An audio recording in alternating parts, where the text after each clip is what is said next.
Good afternoon, everyone, and welcome to Spiritual Infinity. And as you know, my name is Zenzi Sewa, and today my guest is Kasia Bukowski, and she is in Poland. Although born in America, understand. And Kasia is an equine connection coach, and she's a portrait artist, but she's going to talk more on that. But of course, it is about her spiritual journey, how it started, what she went through, how she got there, what she's doing with that spirituality, how she's used that, developed that into her life today, and where she is today. So without much ado, hello, Kasia from Poland. Hello. Thank you so much for having me. Not a And for your listeners who might be hearing my name for the first time, I have a crazy, crazy journey, which has led me to very fulfilling work that I do, fulfilling my mission, which it took me 34 years to figure out which direction I meant to go in. And that was only because I kept going down, let's say, the wrong path, but not really the wrong path, because it all led me to here. And I learned what I didn't like and what I didn't want and what I don't accept. I had to learn that for 34 years before Yep. I knew exactly what to say yes to, because I was saying yes to some things and learning that actually that's not my mission. That's not authentic, and that's not me. That's someone else's beliefs put onto me. Yeah. But it took a lot of emotions and a lot of feeling to dig, uncover, put my detective hat on, and figure out what's them and what's me. So I'm an equine connection coach, and what that means is that I use horses, not even just my horses. Here I have some in-person lessons and retreats and things like that, but I also do equine coaching online.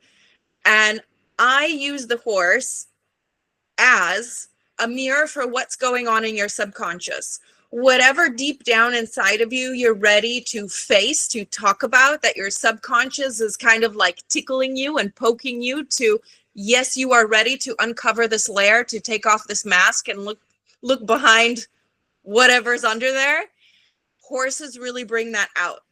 And because of my entire journey, because of how things worked out, moving across the planet to another country where I didn't speak the language, I'm still learning to this day. I landed in a wheelchair, bedridden, and all of these things woke me up to this mission that I have now, which is to help people heal through horses. I love helping horses heal, and that developed into helping humans heal as well. I had, for most of my life, a lot of resentment around a lot of people who had done awful things. But finally, when I started facing those shadows, feeling those emotions, then I see how it was actually a blessing. And once that happened, I was able to connect with my horses on a deeper level. And I was able to start reading my horses differently, communicating with my horses differently. And it was such a relief. Like, I don't know how to describe it, which is why I paint. I'm better with colors than I am with words. But yeah, I just felt so empowered. Like when I was walking, I wasn't touching the floor. And I felt like the world needed to feel this.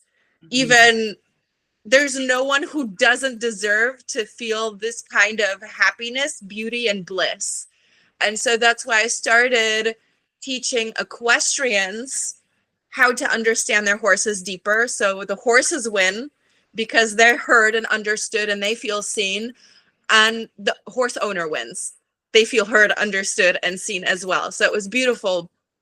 But then I started getting some clients who have nothing related to horses. They just heard about my work from someone who's told someone. And so they went to this therapist, that therapist, and they're willing to try something new. And that's where I started working with also people who have nothing to do with horses, and they get amazing breakthroughs here. Yeah. Let me stop you there. I would like to hear, how did you come to that path of connecting with horses? You talked briefly in that in your younger time, you weren't very happy. So obviously something there drove you to connect with horses. How and what drove you to connect with horses? What made you want to connect with horses? Great question. I feel like I could paint it better than I could tell you, but I don't know. It was just something in my gut, in my stomach, in my heart. I just felt like horses were magnets. The first time I sat on a pony was when I was 3 years old, and my dad has a wonderful story of how I grabbed the pony's mane, and anytime someone tried to come close to me, I would start throwing a tantrum and screaming, which became very dangerous. So the owner of the property and the barn and this whole facility came out, and my dad talked to him about just paying for the entire day. So I sat on a pony close to 8 hours that day, and everyone in line, there was a long line to wait in. And everyone was so angry that this little 3-year-old is like on the horse and she's not getting off. But I would not let anyone come close to me. And that was my first experience with horses. And they spoke to my soul. And I started taking lessons later on, around 8 or 9 years old. I just thought, I was just in awe in their presence. They're so big, beautiful, majestic. There's also this peace inside of them, but in some horses, there's this spice, which I wasn't really allowed to express because that's too much. People are going to think poorly of you. That's not how you're going to live life and get a job and find a husband if you're too much like that. And so I felt like I could kind of vicariously live through the spicy horses, and that's how I got to be a little spicy myself, a little more energetic, a little more loud. However, I dove into the show world, and when I was trying to find my self-worth, I decided to connect the two, where I needed to prove that I was worthy of love and attention and of existing on this planet, because I struggled with suicide since I was 6 years old. And then on the other side, I just felt this attachment to horses, this pull to horses. So I was like, how can I intertwine these two so that I can prove my worth, but in a way that seems coherent with what I desire? And unfortunately, it went towards the competition route, where I was trying too hard and my ego was trying so much to get acceptance. Because if I won first place, if I won champion, which I did, I have maybe over 100 first place ribbons, then it was evidence. It was evidence for me that I'm worthy of continuing to breathe air. Yeah. And it was only until the universe put me in a wheelchair that I reassessed what I wanted from horses. How did the universe put you in a wheelchair? Within 1 week, I went from jumping my horse 1.30 m courses up to 1.45 m. Within 7 days, I was a vegetable in bed and could not feed myself. It took 9 months to diagnose me. I was hospitalized and went to 3 different hospitals in Warsaw. I saw over 20 private doctors. No one could figure out what I had. I went to USC in Los Angeles, and they were the ones who diagnosed me with lupus and fibromyalgia. What was disappointing and devastating for me was that even though some of the doctors in Poland didn't know what was wrong, they told me it doesn't look like I'll be riding horses again. And at USC, they just confirmed that even being around horses was too dangerous for me. And the amount of steroids I was on, my tendons, or I don't know, I'm not a doctor, ligaments, whatever, but in my hands, they just started kind of shriveling backwards. And I needed to exercise, but the pain was so excruciating, and I was on so many painkillers, and painkillers did crap for me. They did nothing. And the doctor said that the only way that I can regain some of my mobility in my fingers and maybe in my body would be to move anyways, move despite the pain. And in the beginning, I was just like, why even try? I'm not going to get to ride horses anyway. So what's even the point? And, you know, those suicidal thoughts came back. And I got so frustrated because I couldn't even get up and do that. I was just, you know, laying in bed with my thoughts, my disappointments, my emotions. And that's where I had the biggest revelation, because I finally wasn't able to escape my emotions. I couldn't medicate myself. I couldn't overdose. I couldn't self-harm. I couldn't do anything other than lay there and feel all of that embarrassment, shame, disappointment, anger, rage, just all of it came out. And that's what I was running away from my whole life. And lupus was just like, you need to look at this and sit with this. So was it a case when you were show jumping, you fell off your horse? No fall. Mm-mm. No It fall. was just within 5 days. I remember it started in my knuckles. Okay. I was riding and I thought maybe I was pulling my horse too hard or something. I don't know, but it was weird. And then the next day it went up to my elbows and I felt it in my knees. Ooh. And then the next day it was like I struggled to sit on the toilet. And then the next day I couldn't open the fridge. And I just became swollen like a balloon. Like I looked like an elephant, to the point where I couldn't put any sandals on or anything. And we went to the hospital. They did blood tests and this, and they said, nothing's wrong with you.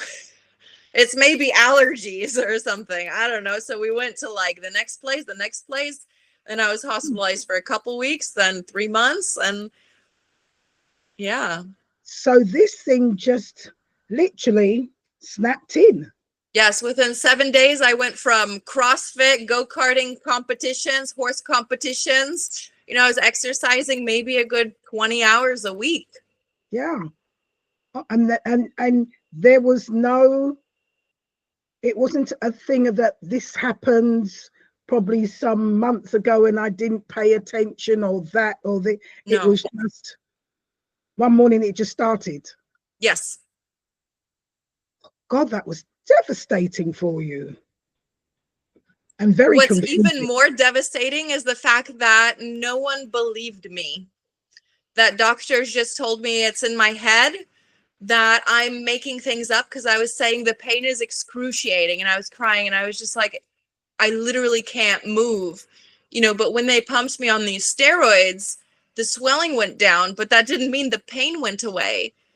Like it hurt to breathe. When I inhaled and like my lungs expanded, that was painful. I could feel my clothes on my body, which was painful. Like everything was painful to me, and no one believed me. There was a doctor who even prescribed antipsychotics and told my dad to crush it and put it in my food, because that's what's wrong with me. And what age were you when this happened? 23. And right now I am 35. Gosh. So you came to America and they diagnosed you with lupus and Fibromyalgia. So from then, what took place? I cried my heart out and in bed. I needed care around the clock. I couldn't feed myself, brush my teeth, get out of bed, or wipe my butt. So I just felt so ashamed and embarrassed, and I felt like such a burden. But after I felt those feelings to the max, to the fullest, I had a light bulb moment. Just like, can I train a horse from a wheelchair? Because that'll give me hope. And I looked it up on Google. And I found so many amazing people, so many inspirational stories that got me excited. And I just decided, I was just like, fuck everything else. I got this. If they could do it, I can do it. And I just made a decision then and there. You just said to yourself, I've got to snap out of this and get my butt up and do better than I am now. And it's possible. And from listening, from looking through Google and seeing people, that was your inspiration. How did and I suppose that was the trigger of your spirituality coming to light. Yes, because I also started recognizing how my emotions play a role in my physical body and what's happening in my life, what I'm manifesting. And so I started looking inward, because when I was laying there and feeling the emotions, I had a light bulb moment. So I felt them to the max. I felt them 100%. I felt the pain 100%. And so I thought maybe there's something to that. And then I started reading some books and becoming so curious about how thoughts, influence your emotions, which influence the actions that you start to take and what you start to do. Yes. And then the results that you get. So I started thinking, wow, all of these results throughout my life, I just like backtracked and kind of reverse engineered.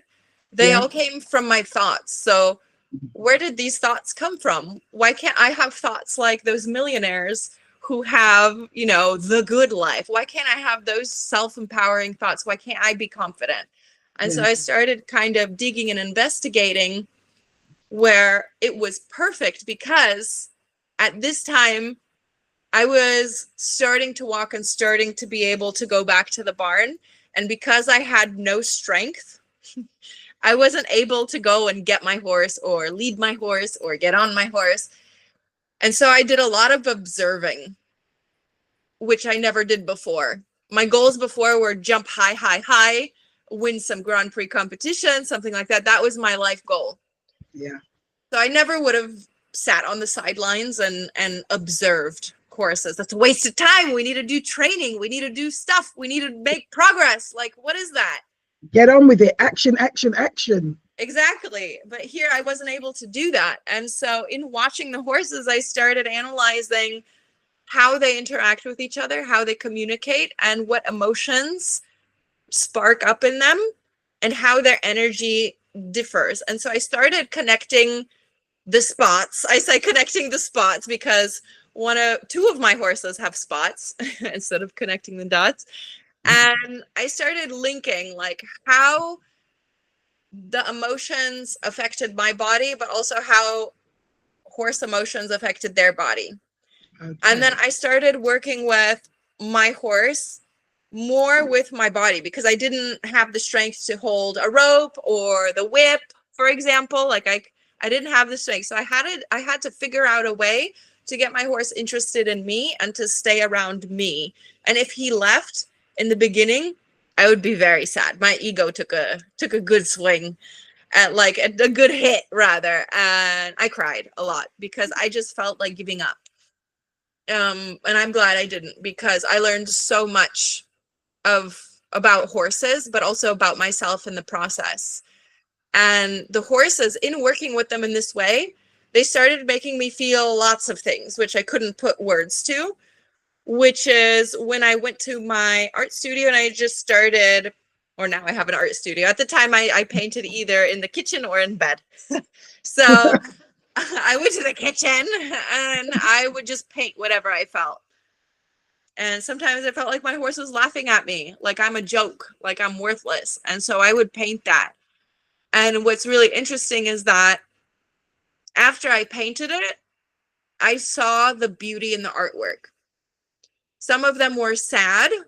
A lot of them in the beginning were very dark, but there was a specific beauty to them, which I think a lot of people were able to connect with that, with the story behind it, the symbolism, and how having this artwork in their home is almost like a permission slip to have those sad feelings. Yes. And you're allowed to be sad, because yes, you've got to get it out, not keep it in. Yes, exactly. And there's a certain beauty in that as well, where through this canvas, I was able to channel and expel that. But I feel like it also dissipated as I was painting the artwork, and what was left on canvas was just love of everything, love of my horses, love of all of the processes I was going through. Yeah. You know, when I hear you talk about painting on the canvas, you know, so many people say when you're hurt or upset with somebody or something, write a letter. Even if the person's died, you need to get it out and write a letter. And as you're speaking, I'm hearing that you all this that you're going through, you carried so much pain from when you were young, because you said you were suicidal at 6. Yes. So there must have been horrendous things going on that you carried it, and to keep strong and to find something that made you happy. But that anger was still there. And of course, you went to horses, as you say, to justify that you're worthy, and you know, to win, you had to win. That made justified why you're alive and you are somebody and you're worth it. And you're holding that from a young child coming through to 23, and then that is so much pressure. And again, your painting has helped you to get that anger out. It's a channel for you to get that anger out, put it on paper, and then that energy goes. But what is left is that beauty from within that's transformed.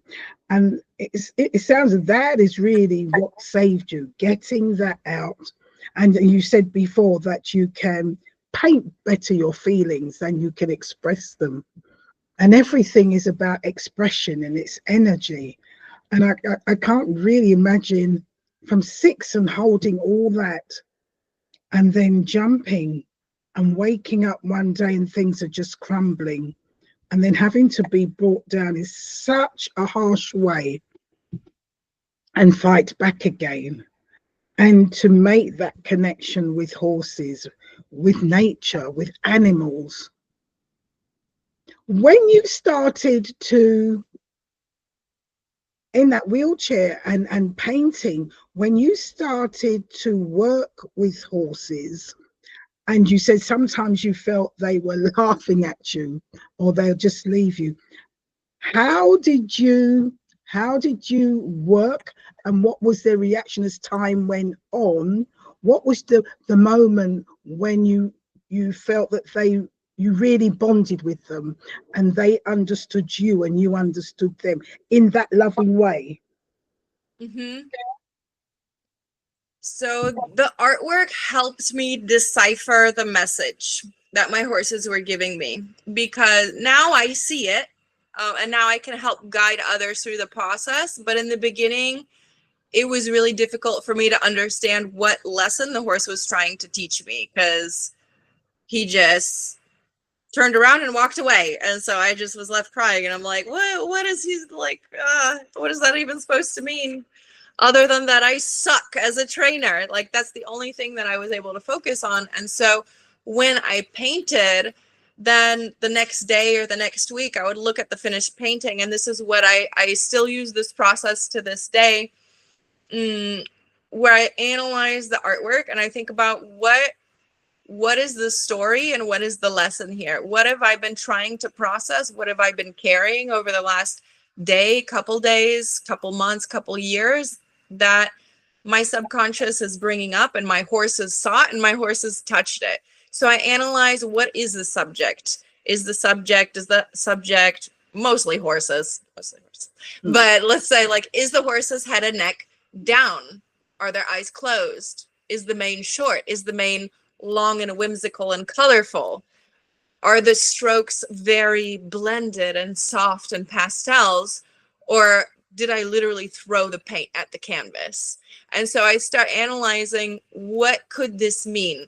I take the images, the texture, the flow of the artwork, and I also think about, what did my horse do that triggered me in this way? Or what did I accomplish with my horse that made me feel like I was levitating? And then I put two and two together, and then I understand the lesson. It's like an aha moment, like a light bulb moment. And all of my artwork that I paint, that I have my own creations available for people to purchase, they all have some kind of symbolic story to them. They all have some kind of lesson in them. That, as you're talking, all I can feel is that is so beautiful. That is so beautiful, the connection.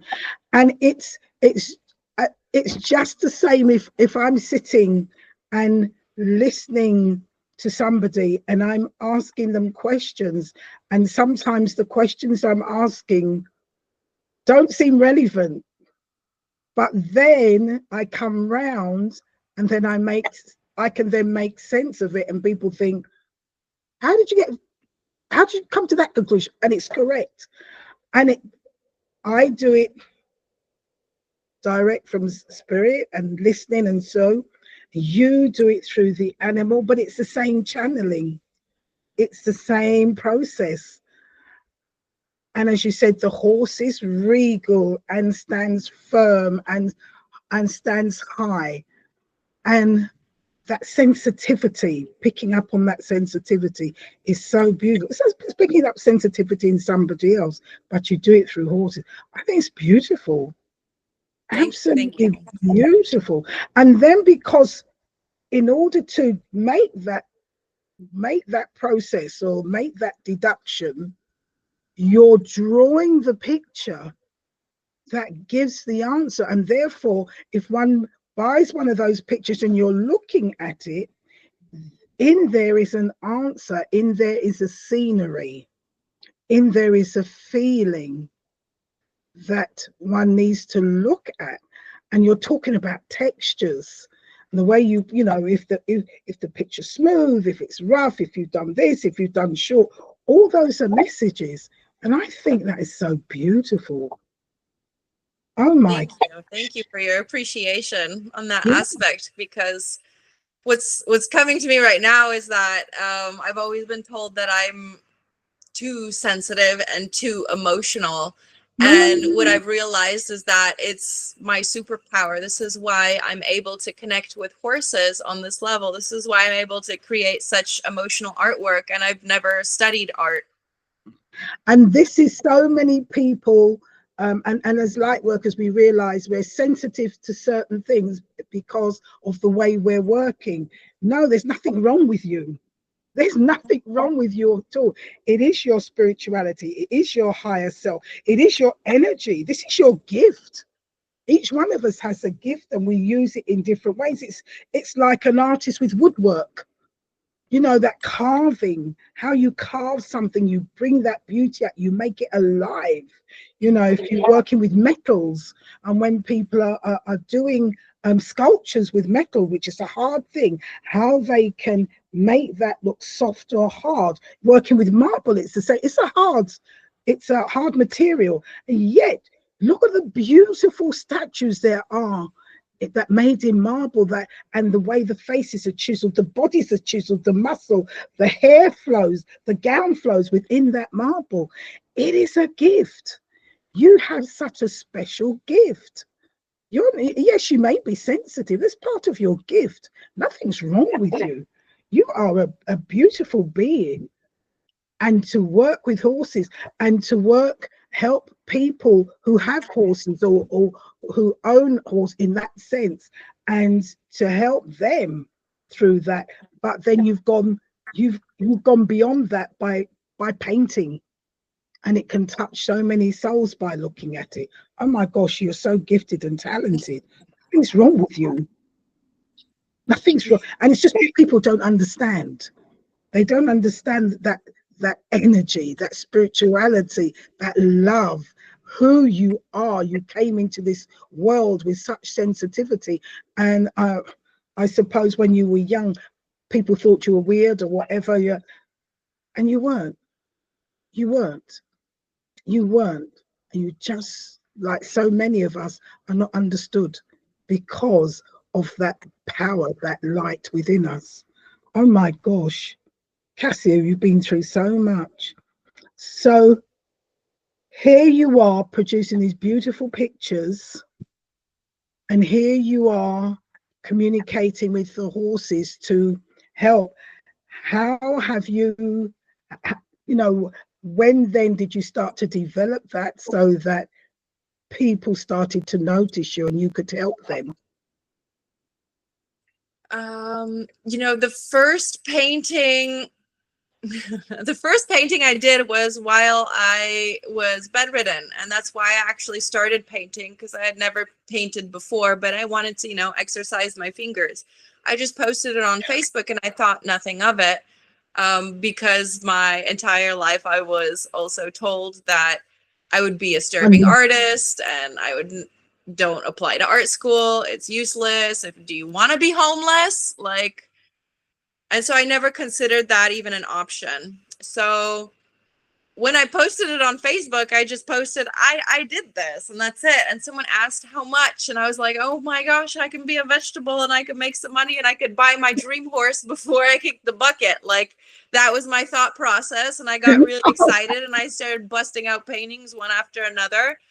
And what's really cool, and another lesson I learned from busting out all these paintings really fast, I got so motivated, is that I didn't spend 2 months on one painting.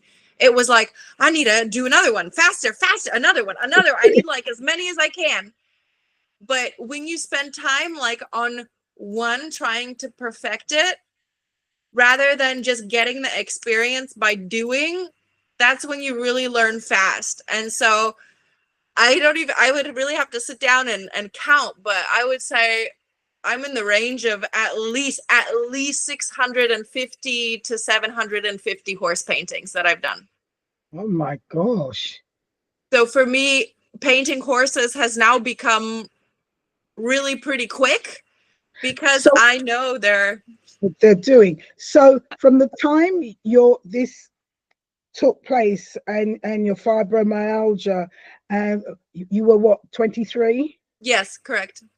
And up to today, you've done about 600 paintings. Oh, more probably. Mm-hmm. And I think, needless to say, by somebody saying how much, and you started to turn it out, knowing that as you're painting, it's also therapy for your own soul. You were working and didn't realize it. You were going deep to bring out what was inside. In that way, the universe really helped my emotional work by inspiring me with finances, because I really wanted a special kind of dying breed of horse, which I have 2 now. They're in my backyard here. They're called a Shire horse, for anyone who has experience with horses. I've heard them. Okay, yeah. There's a very famous Shire horse show in the UK every year. I haven't gone yet, but it's been my dream just to watch those movies. Yeah. And yeah, so my focus was just on, earning enough to get this Shire, but in the process of, that kind of, I felt like the universe kind of gave me a little carrot, oh, here, this direction, go this way, go this way. Keep on going. Yes, here we are. You'll make it. You'll get it. Yeah. But you were healing at the same time. And exactly. That's exactly what I needed. Oh my gosh. So you've gone from doing all these paintings, being bedridden, to now sitting in a wheelchair, working with horses, and again having your horse Actually, turn back to I gotta you. correct you there because I came out of the wheelchair really pretty quick. Because I was just determined. Yeah. And you know what's crazy? Okay, I'll try to keep it in a nutshell. But I earned enough money or I earned half of enough money to buy a horse from the UK and import to Poland. I asked my parents for help. And I was still, learning to walk and learning to open the fridge and open bottles by myself. And I wanted to buy a young Shire horse that was not trained. Mhm. And they're just like, are you crazy? Like, you can't even drive. Why would you import a young horse? I have no experience with that breed. I've never trained a horse from zero before. So they just thought I was insane. And I got sad, but then I was like, no. I came to that light. I felt the You sadness. can I allowed do myself to feel the sadness until I got the light bulb moment. That's the that. key. Just feel it until the light bulb moment comes. And so I saved up and I imported one horse by myself. I had never been so proud of myself that the next month I was like, I have enough for actually another one. So why not get another one? So I got another one. And in 3 months, I imported 3 horses from the UK and I hid them from my family for a year. Oh my And gosh. I How did literally you? kept the one horse that I had at a different barn than these horses so that my dad wouldn't know, because he's smart. Like, he knows how crazy I am about Shire. So if he saw a Shire at the barn, he'd know. He's not stupid. So I kept them at a separate barn and I never talked about them. I limited how many pictures I posted, and I would say, oh, this horse is so nice. And if my mom ever asked, I was like, oh yeah, it's some horse at the barn. Until a year later, everyone's like, wow, your body's reacting so amazing to the medications. This is amazing. This is wow. And I was like, yeah, it's the medications. It's the, yeah. I think not. So actually, I have a wonderful news that yesterday was, oh my gosh, I didn't even realize it. Yesterday was my last day on my medications. I've been coming off of them for quite some time now, but I was on over 20 pills a month. Oh. I was on methotrexate for a while, steroids, hydroxychloroquine, so like malaria drugs, leukemia drugs, and I was on a lot of that stuff. And now I'm on this many, 0. Well done. Well done. But in your face, you're gleaming, you're bubbly, you've gone through, and spirit, the universe knows when things happen to us, and that's what we don't understand. We come knowing that we've got to go through this, and it's how we react to the situation we find ourselves in. And that is the key. Doesn't matter what it is, what situation, because each of us has our own path to tread. And each situation then comes up to us. It is how we handle those situations, how we react to those situations that help us to go through and help us to learn those things we come to learn. Yes, how we handle those situations. That's very important, because this might have been about 2 years ago, or maybe less than 2 years ago, that one of my horses was really struggling with her health. And one vet came, another vet came. They didn't know, maybe she has this, but they need special equipment. No one had the equipment because it's expensive equipment, and blah, blah, blah. And then I found someone who told me that she had cancer. And then another vet that confirmed that he thinks she 99% has cancer. And like, I was just heartbroken, and I was just was crying in bed. And I'm like, I always say everything happens for a reason. How is this how is this positive? Like, how can I say that this is a good thing that my horse has cancer? Mm-hmm. And again, I cried and I grieved and all of the pain. And then I thought, okay, this is part of my path. Her soul's purpose was to come into my life, teach me those lessons, which I would love to write a book. I'm not writing one right now, but I'd love to write a book about all the lessons my horses teach me. And she's taught me some very important lessons about standing your ground, being feminine, but also being firm. Yeah. And I was like, she led a beautiful life. And I accept that. I accept that she has cancer. Who am I supposed to meet? Because now I'm going to be making phone calls. Now I'm going to be looking for stuff.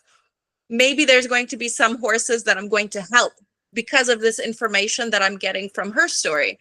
So I started getting more positive. I started doing a lot more meditations. I like to go deep into my meditations. And I was doing this one visualization where even at home in bed every single night, I would just connect through roots to her. And I would just send her my love through these roots. And I found another specialist who had some equipment, and I waited 3 months for them to come and everything. And they looked at her and they laughed and they're like, "What are you talking about, that she has cancer?" And I was like, "Well, yeah, because all of these vets said that, like, she does." And she's like, "It doesn't, no, maybe her hormones here are a little out of whack, but no." And she just started like laughing, like, "How could I say she has cancer?" And she like picked up her tail because we thought it was in there. She picked up her tail and she like opened everything. She's like, "I see nothing here. There's nothing." And I just cried because I was happy again and a relief. Did she have cancer? Did we heal it spiritually? We don't know. I don't know, but Because you said you meditate and you put roots in the ground and you sent it through to her and connected to her, and that love, because she's on the ground.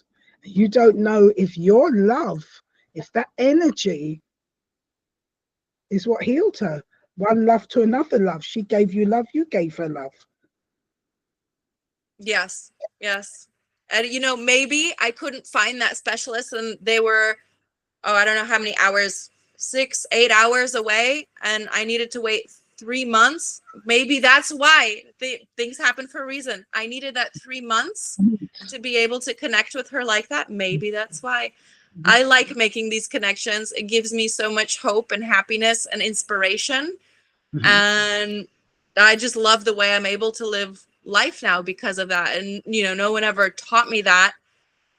No person, no human ever taught me that. The universe like woke me up to that. And how is that horse today? She's great. She has some asthma. She has some issues, but she's still here. She's alive. She's still her opinionated, sassy self. So I love it. Oh my gosh, how wonderful. How wonderful. So Kasia, coming forward now, how we've heard about your paintings you're doing, and how are you working? What are you doing that people can connect with you? For whatever. Tell us what you're doing today. Yes. Okay. Today I do in-person one-on-one lessons. I also am starting to organize retreats, just 1 to 3 day retreats, mostly for people in Poland. But once I finish the back house, I'll have like a bed and breakfast where then I can have people come from all over. And then we could do 5, 7, 10 day retreats. But as of now, mostly just one-on-ones. I also do online lessons where when people say, "Oh, how does that work?" Well, first we do a deep dive into you, the horse's personality. Then I give you some exercises, you video it, and then we discuss what is happening. We do a breakdown half a second by half a second to see every single little micro movement so that you can understand the horse and you can also understand what's going on in you. And so if someone is interested in this, the best way to maybe start with me would be with my ebook, which I have on my website. It's hearthorseexperience.com. Or I welcome anyone to join my Your Horse, Your Mirror webinar on August 23rd, and it's going to be at 8 p.m. Central European time. And we're going to do a deep dive into how horses are mirroring your subconscious, how you can understand those signals and relate it to your own horse. I also have another webinar coming up. It will be in Polish, and it won't be about horses, but it will be about emotions. And that's going to be on August 14th at 8 p.m. And this information you can also find on my Instagram, which is equestrian Kasia Bukowska. Great, thank you. So for all of those, you've heard all those different websites. I will put it up in my write-up when I'm sending out the video.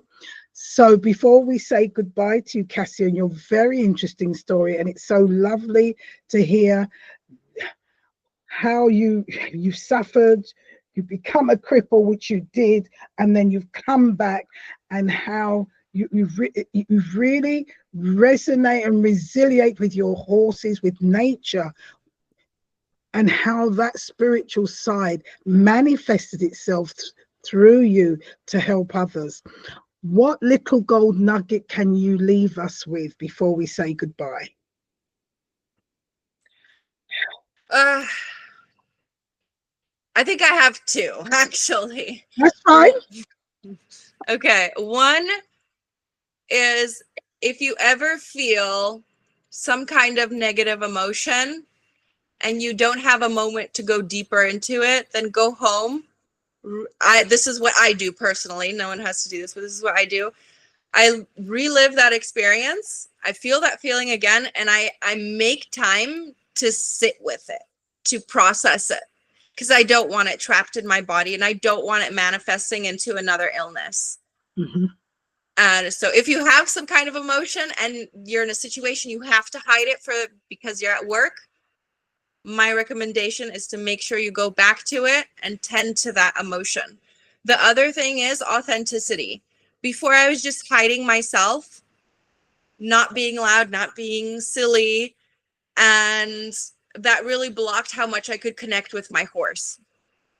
And the more work I do on myself, the easier I feel it is to connect with my horses. And they respond so much better. They're so much more willing, more playful, more open to communicate and connect with me, even to compromise with me when I show up authentically. I had this one lesson where this girl didn't want to speak up. So I literally just started screaming my horse's name. And she came over and we were in the arena, but all the horses by the forest started running because they heard me like, and I was just being me. I was just being silly.